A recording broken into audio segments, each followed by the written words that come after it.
నమస్తే నేటి ధరణి న్యూస్ కి స్వాగతం నా పేరు యశ్వంత్ కాకినాడ జిల్లా పీఠాపురం నియోజకవర్గం యూకొత్తపల్లి మండలం కొమరగిరి పంచాయతీకి సంబంధించిన సర్వే నెంబర్ 121 122 గల 20 ఎకరాల జురాయితీ భూమిని 1949 నుంచి బలహీన వర్గాలకు చెందిన రైతులు సాగు చేసుకుంటున్నారని కానీ నేడు 3 రోజుల క్రితం దేవస్థానం డిపార్ట్మెంట్ వారు బోర్డు పెట్టి జెండాలు పాతి ఇది మా భూమి అని చెప్పడం అన్యాయమని రాష్ట్ర ఉప ముఖ్యమంత్రి పీఠాపురం నియోజకవర్గ ఎమ్మెల్యే గౌరవనీయులు పవన్ కళ్యాణ్ ఇలాకాలో రైతులకు అన్యాయం జరగడం దారుణమని సిపిఐ రాష్ట్ర కార్యవర్గ సభ్యులు తాటిపాక మధు అన్నారు. ఆదివారం ఉదయం సిపిఐ జిల్లా కార్యదర్శికి బోడకొండ సహాయ కార్యదర్శి తోకల ప్రసాద్, పిఠాపురం నియోజకవర్గ కార్యదర్శి శాఖ రామకృష్ణ, ఏపీ రైతు సంఘం జిల్లా కన్వీనర్ నక్కల్ శ్రీనివాసరావు తదితరులతో కూడిన బృందం కొమరగిరిలో 20 ఎకరాల భూమిని పరిశీలించింది. అక్కడ రైతుల ఆవేదనను ఆలకించింది. ఈ సందర్భంగా మధు మాట్లాడుతూ బ్రిటిష్ ప్రభుత్వం నుంచి అంటే సుమారు 90 సంవత్సరాలుగా పొజిషన్లో ఉండి లింక్ డాక్యుమెంట్లు, పాస్ పుస్తకాలు, పేరండంగా 1B రికార్డు రెవెన్యూ పనులు, రైతు భరోసా లోన్స్ ఇచ్చి అర్హతలు ఉన్న భూమిని ఎండోర్మెంట్ అటాచ్మెంట్ చేసుకోవడం దారుణమన్నారు. ఉప్పాడ కొత్తపల్లి మండలం కొమరగిరి పంచాయతీ చెందిన 121, 122 సుమారు 20 ఎకరాల భూమిని మీరందరూ చూస్తూనే ఉన్నారు. ఇది తరతరాలుగా అంటే 1949లోనే ఇది రిజిస్ట్రేషన్ కాబడింది. ఇది అడంగల్లో కూడా ఉంది. సుమారుగా 35 మంది బలహీన వర్గాలకు చెందిన రైతులు దీన్ని పండించుకుని బతుకుతున్నారు.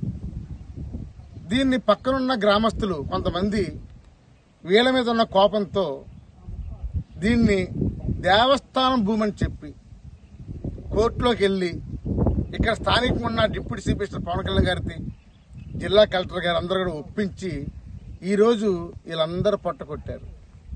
ఈరోజు మీరు చూస్తే 3 రోజుల క్రితం ఈ ఎండోమెంట్ డిపార్ట్మెంట్ వచ్చి పోలీసులతో వచ్చేసి జెండాలు పది చేసి వీళ్ళతో షెడ్లు ఇవన్నీ కూడా పీకి చేసి ఈ రైతులందరినీ బయట పంపించేశారు.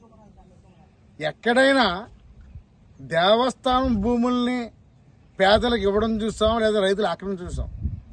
ఇక్కడ విచిత్రంగా కనపడిన దేవుడి కోసం కనిపించే మనుషుల్ని, రైతుల్ని నాశనం చేసే ప్రక్రియ చేపట్టారు. దేవస్థానం భూమికి చాలా నిధులు ఉంటాయి, చాలా మంది ఉంటారు. కానీ వీళ్ళు తెల్లారితే బతకాలి. ఎలా బతకాలి? ఒక పక్క దేశానికి రైతే వెన్నుముక్క అని చెప్పి రైతు నోట్లో మట్టి కొడతారా? అంటే రైతు ఏమి మాట్లాడానా? రైతు మౌనంగా ఉంటాడానా? రైతు తలుసుకుంటే ప్రభుత్వాలే పడిపోయి నరేంద్ర మోడీ లాంటికే రైతు జలక్కిచ్చాడు. మోడీ దిగొచ్చిన నల్ల చట్టాలను పంజాబ్ రైతులు, దేశవ్యాప్తంగా రైతులందరూ కూడా ఉద్యమాలు చేసి చివరిగా రైతుల చట్టాలని వెనక్కి రప్పించారు. అది రైతుల ఘనచరిత్ర. అందుకనే స్పీడ్గా ఎండోమెంట్ దేవస్థానం వారు నవంబర్ 1వ తారీఖు నాడు వేలంపాట పెట్టారు. ఈ వేలంపాట తీవ్రంగా వ్యతిరేకిస్తాం. ఈ వేలంపాటని అడ్డుకోవటం ఖచ్చితంగా ఈ కాకినాడ జిల్లాలో ఉన్న అన్ని రాజకీయ పార్టీలు, అన్ని ప్రజా సంఘాలు, అన్ని సామాజిక సంఘాలు అందరూ వచ్చి అడ్డుకోవాలి. బలహీన వర్గాల రైతులు, చిన్న రైతులు, పేద రైతులు, ఇలాంటి రైతుల్లో కూడా ఊరుకుంటామా? నవంబర్ 1న జరిగే వేలంపాటను అడ్డుకుంటాం. అదేవిధంగా 2 రోజుల్లో ఈ బోర్డు తీయకపోతే మేమే బోర్డు తీస్తాము. ఇది అన్యాయం. ఇది అందుకని జిల్లా కలెక్టర్ గారు ఒకసారి ఆలోచించండి.